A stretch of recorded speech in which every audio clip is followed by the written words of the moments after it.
Bassani, certamente a Venezuela do nosso ditador fascista e marxista Nicolás Maduro vai entrar no debate. Então, já vou ler uma notícia aqui, a gente começa com você, depois vou para o Lucas Ramos e vamos girar aqui esse debate, porque o Guilherme Mendes adora falar da Venezuela. Ele diz que na Venezuela o futuro vai ser lindo e maravilhoso. O presidente Lula concedeu uma entrevista à Rádio Norte FM do Amazonas.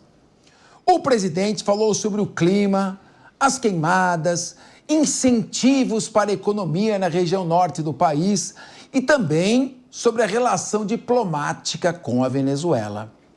Lula afirmou que o Brasil vai continuar recebendo todas as pessoas que estão fugindo do regime de Nicolás Maduro. Vamos ouvir. Nós não queremos que essas pessoas venham para cá e passem mais necessidade ainda do que já passava na Venezuela. Eu pretendo agora, na minha visita a Roraima, ter uma conversa com o governador, levar muitos ministros meus para que a gente possa definitivamente, sabe, a gente tratar com muita responsabilidade o respeito por esses milhares de venezuelanos que estão no Brasil. E eu espero que a Venezuela volte à normalidade e que essa gente possa voltar para a Venezuela o mais rápido possível. Luca Bassani, tá aí comigo? O nosso presidente definiu a grave situação na Venezuela como um rolo. Tá um rolo lá. Agora eu pergunto, como a situação voltará à normalidade? Somente quando todos os opositores forem presos ou exilados? Como é que se espera uma volta à normalidade? E como você comenta essa fala do presidente Lula e como repercutiu a questão da Venezuela no debate entre a esquerdista Kamala e o republicano Donald Trump? Capês, eu acredito muito naquilo que a gente vê no estudo da geopolítica internacional sobre a contaminação de um sistema político através dos seus vizinhos. Se a gente for olhar as regiões mais democráticas do mundo, principalmente a Europa Ocidental, a própria América Latina, que tem países democráticos, isso só acontece porque os vizinhos também são democráticos. Ao mesmo tempo que, se olhamos os países do atual Oriente Médio, a própria Ásia, muitas ditaduras, autocracias, elas acabam se influenciando. Por isso mesmo, eu acredito que essa postura do Brasil de achar que tudo vai voltar à normalidade sem uma condenação mais rígida, ela é muito errada, porque aí você abre precedente para que aconteça o caminho inverso. Nós sabemos que durante o século XX, principalmente no pós-guerra, muitas ditaduras militares tomaram conta do nosso continente. Paraguai, Argentina, Chile, Brasil, entre tantos outros, ficaram sob regimes militares muito violentos e, à medida que a democratização foi acontecendo nesses países, eles foram se contaminando positivamente, se tornando democráticos cada vez mais. Na Venezuela, nós vemos o caminho contrário. Isso pode significar também um recado ruim para outros líderes de viés autoritário, seja de esquerda e de direita, de que basta chegar ao poder, mudar a Constituição e aparelhar a Suprema Corte, que eles teriam passe livre perante a comunidade internacional para criar uma ditadura que oprime seu povo, que empobrece a sua nação e que, de fato, não sofre nenhuma consequência por isso. Então, eu esperava que, depois que, de fato, as atas não foram apresentadas, e nós sabíamos que não iam ser, o Brasil tomasse uma postura muito mais rígida, que falasse, olha, não vamos reconhecer o seu governo, até de fato não reconheceram até agora, mas acabaram deixando elas por elas e esperando que tudo volte à normalidade sem uma resposta mais enfática, sem, de fato, uma declaração que todos esperam do Brasil por ser esse líder regional. Eu não acredito que a Venezuela encontrará a normalidade com esse governo, sabemos que nenhuma ditadura dura para sempre, mas não vejo nenhum horizonte positivo no atual cenário, que haja alguma mudança, principalmente com as principais lideranças do país, deixando a Venezuela ou indo deixando o cenário político venezuelano, eu digo, né, ou indo para as cadeias, ou indo para o exílio. Então é muito, muito difícil e o Brasil vai sofrer, mais uma vez, com um forte fluxo migratório, porque a tendência do empobrecimento da nação venezuelana ela é muito grande, olhando os prognósticos que temos adiante. Tomé Abduch, sumiram 73% das urnas de votação na Venezuela. Crianças e adolescentes estão sendo presas, estão invadindo as residências e prendendo meninos e meninas, porque se manifestaram nas redes sociais criticando o resultado da eleição anunciado por um poder judiciário fantoche na Venezuela. O que fazer? Os Estados Unidos já provavelmente iniciarão um boicote econômico novamente, o que vai agravar ainda mais a situação daquela população. E o Brasil não tem uma manifestação. Como é que as coisas podem voltar à normalidade? A única normalidade pode ser quando todos os opositores forem presos ou exilados. Será que o Brasil está querendo ganhar tempo, esperando a situação se acomodar por si só, para a ditadura se consolidar? E aí ele fala, bom, foi a vontade do povo venezuelano que acomodou a situação. Como o Brasil deve se posicionar diante do que foi definido como esse rolo aí? Voltar à normalidade na Venezuela? É continuar na ditadura, é isso que o presidente quis dizer, voltar à normalidade. Olha só que absurdo, nós não podemos permitir, estou colocando aqui aspas do presidente Lula, que o povo venezuelano passe necessidades mais que passam hoje na Venezuela. Se nós quiséssemos fazer alguma coisa pela Venezuela, a gente devia se posicionar de maneira clara e firme, dizendo que aquele país é um país ditatorial, que está escravizando o seu povo, gerando pobreza, gerando miséria, colocando as pessoas para estarem nas suas casas, morrendo de medo, que não tem mais liberdade de expressão. O que está começando a acontecer aqui no Brasil. Não receber esse ditador sanguinário aqui no Brasil, com um tapete vermelho, dando tapinha nas costas. Agora, sabe quando a gente vai ver isso? Nunca. Sabe por quê? O DNA deles é o mesmo. Lembram o Chaves, Foro de São Paulo, os companheiros reunidos para poder montar, né, um grupo de coalizão da esquerda para poder tomar a América do Sul e a América Latina? Esse é o DNA dessas pessoas. Então, Capês, esse posicionamento nunca vai acontecer. O que nós temos que fazer é mostrar a nossa voz como povo para pedir que os posicionamentos do nosso governo sejam a favor da democracia. O pessoalzinho do amor, que está vendo crianças serem presas, sequestradas, mortas. As urnas não foram respeitadas. Nós temos relatórios internacionais que dão a vitória à oposição. Como que Nicolás Maduro, com aquelas multidões nas ruas e um povo totalmente escravizado e na miséria, ele ganha as eleições, gente. Nós temos que parar com essas coisas de ficar tampando o sol com a peneira, de ficar falando bonitinho. Vejam quantas e quantas pessoas já saíram da Venezuela. É praticamente um país que se deslocou por medo. Eu mesmo tenho amigos que moravam na Venezuela e que perderam tudo, que tinham patrimônio, que tinham empresas, que tinham família, que se sentiam seguras, que tiveram que emigrar para outros países para começar a vida do zero por conta de um processo totalmente eleitoral, ineficiente, mentiroso e que enganou a grande maioria das pessoas que lá habitam. Aí eu pergunto, o que fazer? É trocar o presidente que nós temos por alguém que respeite a verdadeira democracia de uma nação.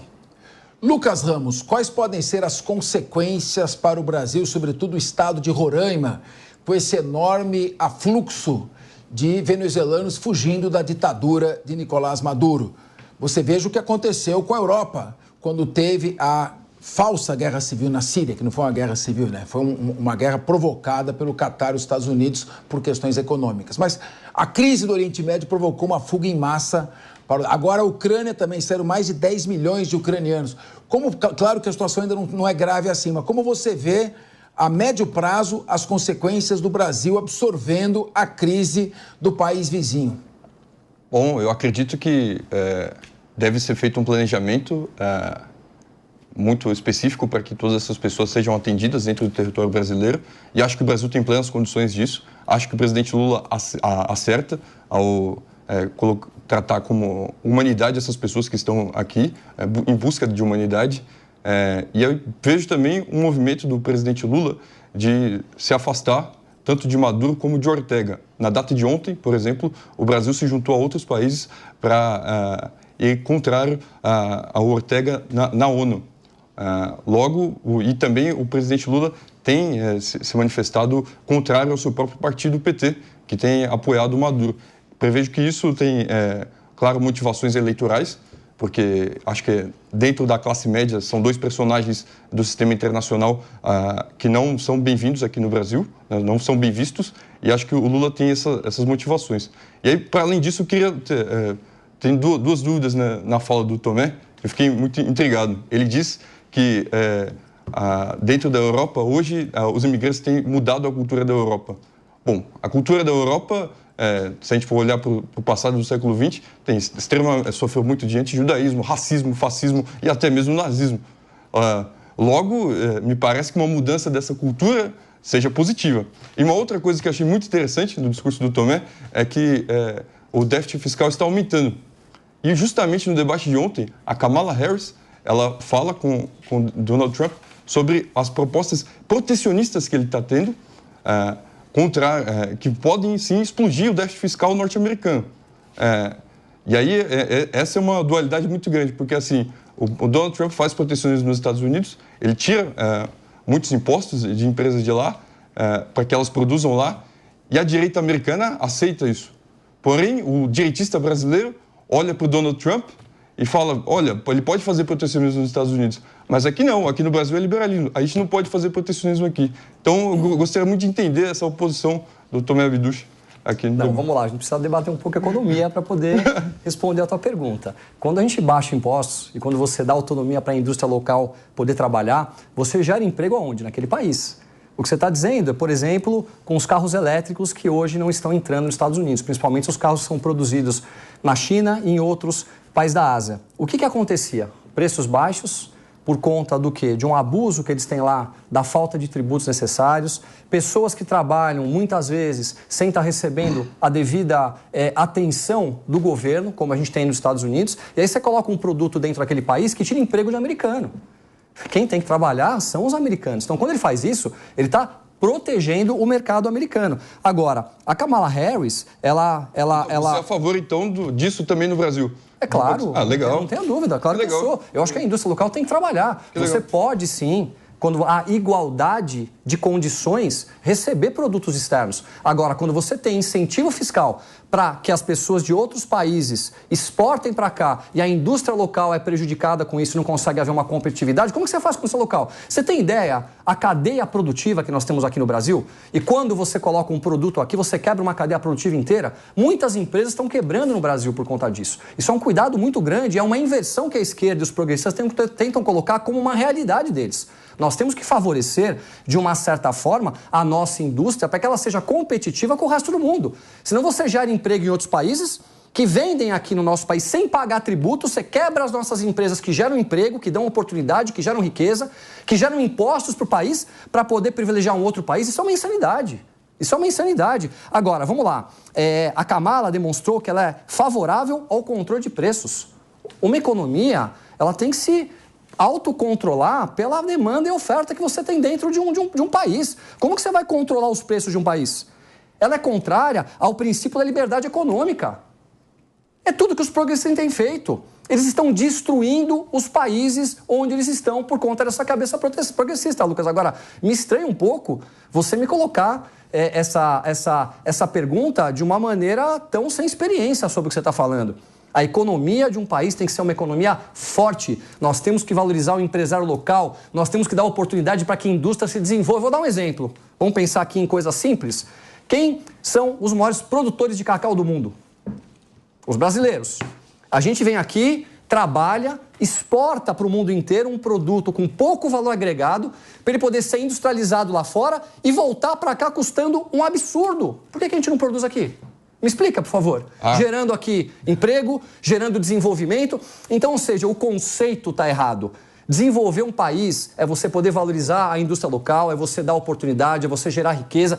Com a riqueza que você gera, você dá oportunidade para os menos favorecidos, você cria trabalhos sociais, você encontra caminhos para que essas pessoas possam começar a caminhar com as próprias pernas. Quando a indústria vai rodando e a população vai ganhando mais, ela consome mais, consumindo mais, a indústria fabrica mais, o varejista vende mais impostos são criados e mais trabalho tem a oportunidade de que as pessoas possam estar aumentando seus salários. Esse é o capitalismo.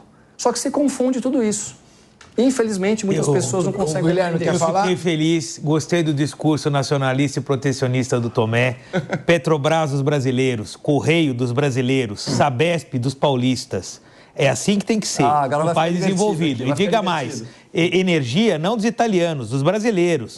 É assim que tem que ser. Agora, é bonito defender, e aqui o professor foi muito feliz, liberalismo para nós, protecionismos para os outros, a gente bate palma. A política dos campeões nacionais foi duramente criticada por hoje a oposição ao governo. Nós não queremos ver campeões nacionais, empresas brasileiras como players globais ganhando e trazendo royalties para o Brasil. Eu quero. Agora, engraçado, o pessoal não quer. Agora, se for para fazer privatização, para dar para equatoriano, boliviano, italiano, sei lá o quê, aí tá tudo certo. Todo mundo bate palma.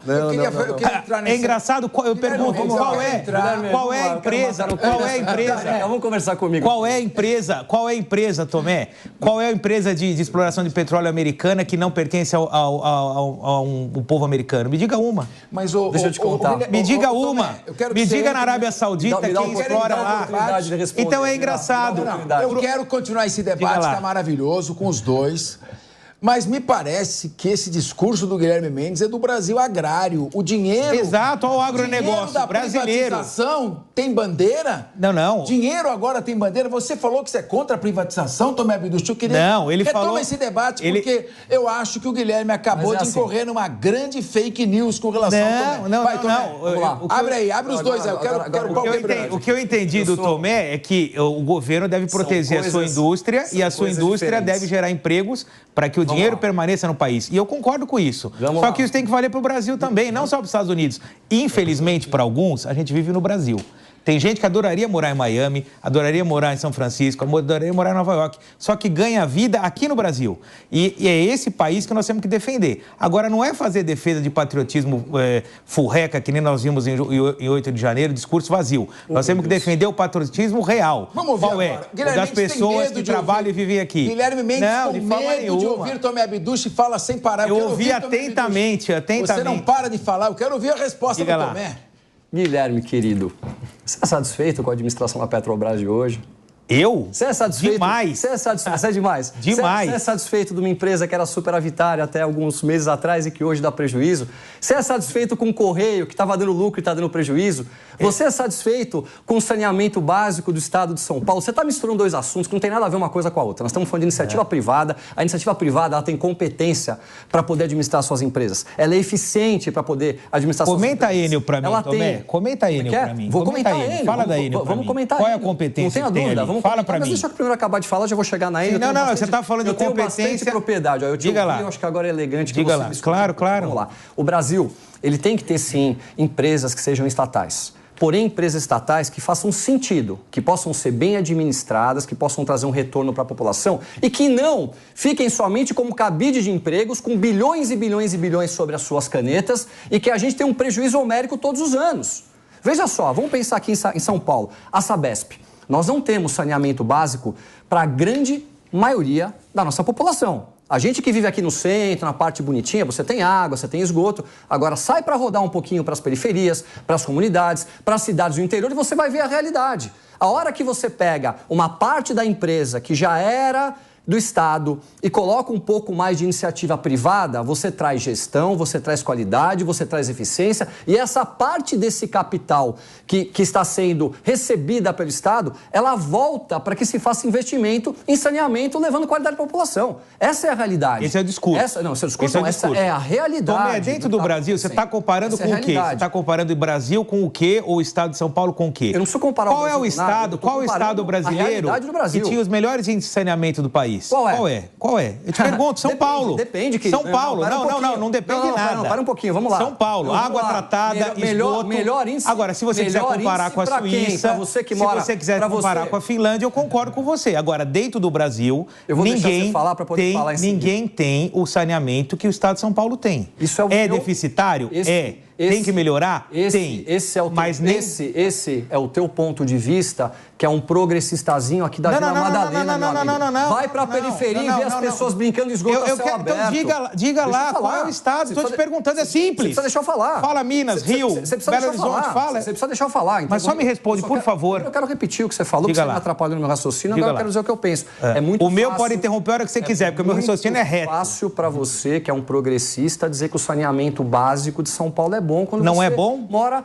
Claro que não! Qual do Brasil é melhor? Rode comigo. Qual outro estado do Brasil é melhor? Vamos lá, a gente não pode dizer que Pergunta simples. Vou responder. Fala, Rio de Janeiro. Fala, Minas. Você não pode dizer que uma coisa é boa ou ruim, porque você só tem coisas ruins ao longo do país inteiro. É uma lógica cartesiana. É óbvio que São Paulo é o melhor do Brasil. Mas é muito longe de ser bom. Legal. Eu tenho rodado muitas periferias de São Paulo, no interior, e eu vejo crianças brincando em esgoto a céu aberto. Qual a melhor segurança pública do Brasil? Qual a melhor segurança pública? É a de São Paulo. Agora eu vou te dar um dado. E é boa? Eu vou te dar um dado. E é boa? Claro que não. Exato. É o que nós estamos falando. A gente tem muita coisa para falar. O que a gente não pode é ficar escondendo o sol com a peneira e trazendo para cá informações que são totalmente distorcidas sobre a realidade de um país que quer se desenvolver. A gente não gera... E a Sabesp vai trabalhar onde? Em São Paulo ou fora de São Paulo? A Sabesp vai trabalhar dentro do estado de São Paulo. Exato. Nós vamos passar a ter agora uma condição de investimento. Você não desenvolve nada sem investimento. Não tem condição. Não há dinheiro para poder levar saneamento. Agora, até 2019, seguindo o plano do governador Tarcísio, nós vamos ter o estado inteiro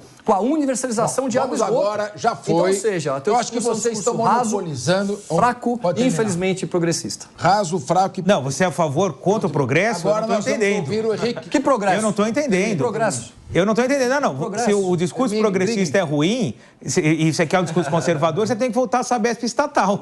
Esse é o ponto. Não porque, veja só...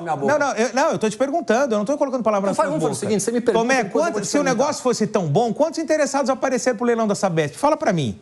Quantos? Diga lá, é simples. Uma única empresa. Qual a experiência dela? Amapá, que, aliás, tem um índice de desenvolvimento do saneamento básico maravilhoso. Realmente, o Amapá tem muito a ensinar o estado de São Paulo. Vamos botar outros debatedores aqui. Muito bem. O Guilherme Mendes colocou bem, dizendo que São Paulo já tinha um índice bom, o melhor do país, o que não justificaria a privatização da Sabesp. Mas eu estou olhando aqui que esse índice bom, em comparação com o Brasil, é um índice que até hoje tem 2,5 milhões de pessoas só na região metropolitana de São Paulo que não tem esgoto, água encanada. Como disse aqui o Tomé Abduch, 2,5 milhões de pessoas só na região metropolitana. São Paulo tem 645 municípios. Esse é o bom A região deles. metropolitana tem 39 municípios. Então, a privatização, o objetivo dela é ampliar a rede de esgoto. E outra coisa, ele disse da Petrobras, a Petrobras perdeu 54 bilhões de reais só de 2022 até aqui, e há várias notícias que virou um cabide de emprego novamente. Mas para eles é bom isso. Então eu gostaria de ouvir agora o Henrique Kriegner. Henrique Kriegner, nós estamos falando de Venezuela. O Guilherme Mendes está falando de segurança pública em São Paulo. Vamos falar da Venezuela. Como fica a questão da Venezuela? Porque esse negócio de dar um nó, um carpado duplo, salto carpado, duplo twist carpado para mudar o assunto, não dá. Eu quero saber o seguinte, a posição do Brasil é muito cômoda com relação à Venezuela. O marxista, fascista, Nicolás Maduro rouba as eleições e o Brasil diz, vamos esperar que as coisas se resolvam. Você sabe que Stalin ficou de 25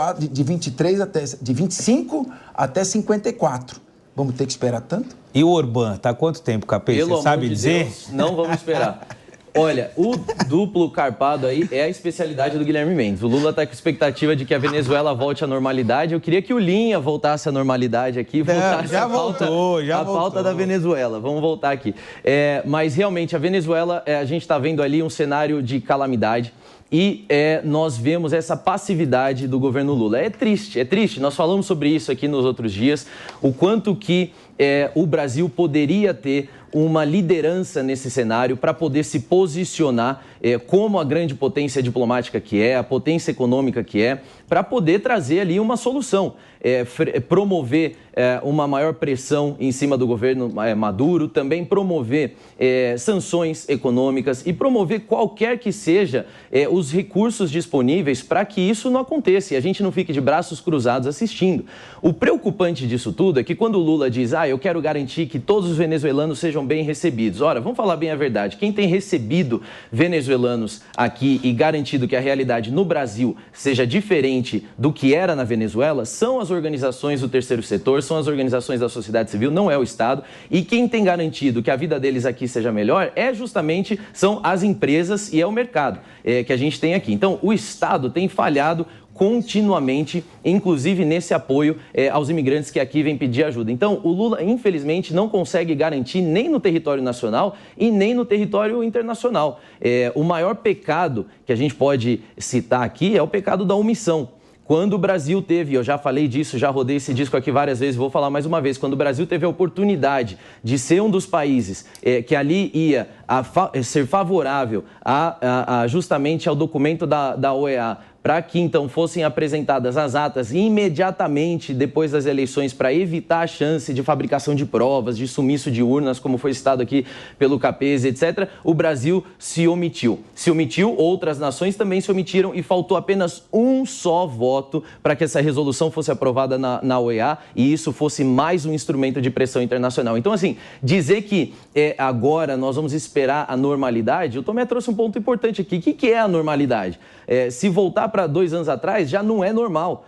Se voltar para 10 anos atrás, também já não é normal. Então, até quando nós vamos ficar vendo esses braços cruzados da diplomacia brasileira? E vale lembrar também o episódio recente da reunião do Mercosul, em que só a ausência do Milei fez com que o Lula perdesse a cabeça. Lula foi para cima nas entrevistas, nas coletivas de imprensa, dizendo que era um absurdo que um presidente, representante de um país tão importante como a Argentina para o Mercosul, se negasse por questões ideológicas e etc, etc. E ele foi fazendo pressão, inclusive propondo para o próprio Mercosul a discussão de como é que nós vamos bypassar aí a decisão presidencial. Está no direito dele. Agora, quando nós vemos uma violação de direitos humanos, uma violação de inúmeros direitos aqui, ele fica com esse papo água com açúcar. Então você levezinho com os meus amigos e aqueles que cresceram junto comigo e compartilham da mesma ideologia, e agora vou continuar batendo aqui naqueles que são os opositores ideólogos. É triste ver que, na verdade, a diplomacia brasileira se rende a essa política. Vamos trazer aqui para o debate o Luca Bassani, que está acompanhando com muita atenção. Luca Bassani, a Organização dos Estados Americanos pede providências. Os Estados Unidos pedem providências. E o Brasil, Luca, pede calma? Aqui aparentemente é isso que a gente tem observado, Capesa. Ao longo desta análise, depois das eleições venezuelanas, nós falávamos bastante do papel de 3 grandes países que são importantes potências regionais. Tanto o México quanto a Colômbia e o Brasil, 3 governados atualmente por partidos de esquerda e que tomaram a decisão de esperar as atas eleitorais antes de tomar qualquer decisão um pouco mais enérgica contra o governo de Nicolás Maduro. De fato, a gente vê que os 3 países mantiveram aquela mesma postura e até mesmo para não contrariar os seus mesmos princípios. Algo que eu acho interessante, inclusive nas minhas várias viagens do mundo, aquilo que eu observo é que muitos políticos, sejam de esquerda, sejam de direita, ainda fazem política em 2024 com a cabeça do século XX, com a cabeça da Guerra Fria, o alinhamento entre americanos e soviéticos, algo que não existe mais. O mundo é multipolar e muitos desses líderes da velha esquerda, muitas vezes pelo anti-americanismo que tem ou por pautas que tem dentro do seu partido há muito tempo, eles temem mudar essa posição drasticamente por trair supostos princípios. Aquilo que a gente vê que, de fato, o presidente Lula, por uma questão eleitoral, tem mudado a sua postura em relação a Maduro e a Ortega, criticando mais abertamente esses países. Inclusive, uma crise diplomática surgiu entre o Brasil e a Nicarágua com a questão dos embaixadores. Nós comentamos isso aqui também no Linha de Frente, mas não sabemos se isso será duradouro, se será algo que, após eventualmente as eleições aos municípios que teremos agora em outubro, ou se até mesmo após o ciclo 2026, se os outros partidos de esquerda vão abandonar gradativamente essas ditaduras que acabam não trazendo nenhum tipo de benefício eleitoral. É uma coisa simplesmente ideológica que está arraigada dentro dessas estruturas muito antigas. Então, acredito que esse exemplo ele vai servir para talvez trazer uma certa renovação. Afinal, se os partidos defendem de fato a democracia, tem que condenar as ditaduras de direita que temos no mundo, e temos várias autocracias, estados absolutos que não respeitam o direito das minorias, das mulheres. Só no Oriente Médio podemos citar aí no mínimo 20 países que seguem este mesmo modelo, ao mesmo tempo que também tem que criticar as ditaduras de esquerda que temos no nosso continente, mais especificamente especificamente essas três que todos sabemos. Cuba, Venezuela e Nicarágua não estão dentro do espectro democrático, estão já em países muito autoritários, onde a população de fato sofre muito por todos os abusos cometidos pelo governo há muitas décadas, e por isso é necessário, sendo um representante de uma nação democrática, condenar de fato esses países, condenar abertamente e não apenas com indiretas. Eu acho que o Brasil é grande demais, tem uma diplomacia muito respeitada mundo afora e é um gigante regional para ficar calado e apenas falar através de indiretas como tem falado por enquanto. Ô Luca, o Guilherme Mendes quer te fazer uma pergunta para a gente encerrar esse bloco. Só queria raciocinar com você uma questão. Desde a queda da aristocracia, das monarquias no século XIX, sobretudo com as revoluções de 1848 e o surgimento do Manifesto Comunista, existem dois regimes. O regime do liberalismo democrático e o regime ditatorial centralizador de Estado. No meu modo de ver, todo regime centralizador ditatorial tem uma origem marxista. O marxismo ele tem variações do marxismo leninista, marxista maoísta, marxismo stalinista, marxismo fascista e marxismo nazista na linha de George Sorel. Então, eu, quando vejo uma ditadura, seja teocrática ou não, eu considero toda ditadura uma ditadura de esquerda. A esquerda sempre tem uma visão ditatorial. Essas visões são brigas de marxistas com marxistas, tendências diferentes, mas todos eles se apropriaram, de certa forma, dos discursos de Karl Marx. Mas isso é uma posição muito minha. Eu quero deixar o Guilherme Mendes, porque você falou que a Venezuela é uma ditadura e ele se revoltou profundamente porque ele acha que é uma democracia. Então ele quer te fazer uma pergunta. Lucas, você sabe que ele está brincando, né? Mas deixa eu te perguntar uma coisa. Você falou da repetição de erros do passado e muitas vezes um caminho trilhado pela Venezuela muito parecido com o que aconteceu com Cuba, não é? É o que se aposta um recrudescimento da perseguição à oposição e depois o fechamento ainda maior do país. Só que dessa vez, passados 60 anos, 70 anos, a gente tem um elemento novo que é a participação da China no cenário da geopolítica mundial. Não temos mais um mundo bipolarizado, como era entre União Soviética e Estados Unidos, agora nós temos a China. O que você acha, ou o que você tem ouvido falar em relação à participação chinesa num eventual isolamento da Venezuela por parte do Congresso e por parte do governo americano? Você acha que essa hipótese ela se torna cada vez mais provável e que impacto isso teria na geopolítica internacional, já que os Estados Unidos sempre foram a maior força de influência dentro da América do Sul, do Caribe e da América Central? Esse novo tabuleiro, você acha que tende a isso, caso os Estados Unidos, de fato, sigam também o mesmo script de responder a isolamento com sanções econômicas, ou você acha que essa nova possibilidade não está ainda em jogo?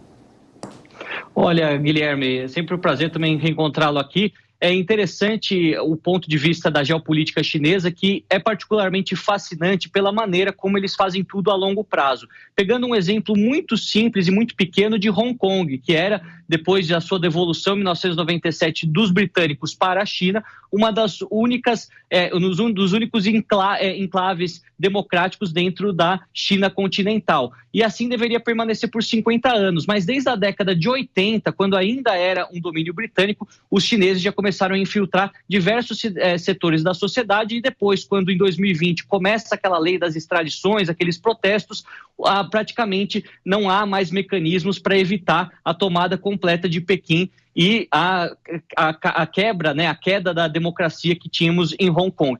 É muito parecido como a China atua em outros lugares. Ela representa os seus interesses sempre de maneira muito pragmática. Ela não é como a Rússia ou como outros impérios que invadem as nações para tentar impor o seu próprio modo de vida, mas através da economia, através da diplomacia, tem feito isso de maneira muito clara. Mas há uma diferença entre os modelos ditatoriais que nós vemos na América Latina e o modelo autocrático ditatorial do Partido Único Comunista na China, pelo fato da China agora conseguir trazer algo de bom para os seus cidadãos. Nós vemos que a China, durante os últimos 30 anos, principalmente depois da era Deng Xiaoping, de abertura econômica do país, tem feito com que as suas cidades cresçam, as pessoas tenham acesso a moradia digna, a fome tenha acabado, quase chegado em níveis muito baixos. Então, há sim uma espécie de retorno social à população através do sistema político, algo que a gente não vê na Venezuela. A gente vê uma deterioração completa de quase todas as estruturas que nós tínhamos lá durante os os últimos anos. O chavismo teve uma boa resposta econômica, social durante os primeiros 5 anos, mas depois foi só ladeira abaixo. Em Cuba e Nicarágua é a mesma coisa. Nós vemos apenas opressão, não vemos algum tipo de retribuição por parte desses governos à sua população, que gera um sentimento de revolta, mas considerando a realidade econômica dessas nações e também o próprio nível educacional das pessoas, não há uma possibilidade de uma revolução, de uma mudança de paradigma. Eu acredito que a China e a Rússia dão sim sustentação à Venezuela, porque são aliados estratégicos que querem sim ter uma presença na América Latina, por mais que seja restrita e hoje limitada apenas a 3 nações, e que vão, com certeza, caso uma nova rodada de sanções seja aprovada, intervir para que o governo Maduro tenha uma sobrevida nesse novo período. Perdão. Luca Bassani, olha, muito obrigado aí a você, já é tarde, você passa da 1h da manhã, a gente agradece bastante a sua participação. Nós vamos encerrar esse bloco de Direito Internacional com o nosso especialista em Relações Internacionais, Lucas Ramos, e depois vamos falar novamente do caso da Deolane Bezerra. O que está acontecendo, quais são os possíveis desdobramentos, por que ela voltou a ser presa, o que está por trás de tudo isso. Antes, vamos fechar esse bloco com o nosso especialista, internacionalista, especialista em Relações Internacionais, Lucas Ramos. O que você achou desse pacote geral da Venezuela, de tudo que você acompanhou até aqui? Muito interessante as palavras do Luca Bassani, fazendo a comparação com a China e os demais regimes aqui da América do Sul. Mas acho que é importante salientar todo o embargo que existe dos Estados Unidos para com esses países daqui. E que isso impossibilita economicamente que esses países consigam o desenvolvimento que a China consegue hoje em dia. Todos esses países hoje não podem comercializar normalmente como os demais, devido a essas barreiras que os americanos colocam sobre eles. Todos esses países gostariam sim de ter esse desenvolvimento chinês, só que eles não conseguem ter parceiros como os chineses têm. Hoje, a China representa o maior parceiro comercial de 140 países no mundo. Ou seja, é impossível que os americanos consigam realizar tamanho embargo com eles. Eles não são Cuba, não são Venezuela, eles não são Nicarágua. A China consegue realizar tudo isso. E aí, partindo para o debate dos dois, e falando das relações internacionais, é importante dizer que o Trump se parece muito mais interessado na paz, na guerra da Ucrânia, do que a própria Kamala. Acho que esse é um ponto a salientar. E, do outro lado, também, a gente pode ver que talvez o Trump tenha muito mais vontade da permanência da guerra da faixa de Gaza do que a Kamala. Então, existe uma inversão aí. Trump favorável à guerra de Gaza e Kamala favorável à manutenção da guerra da Rússia contra a Ucrânia.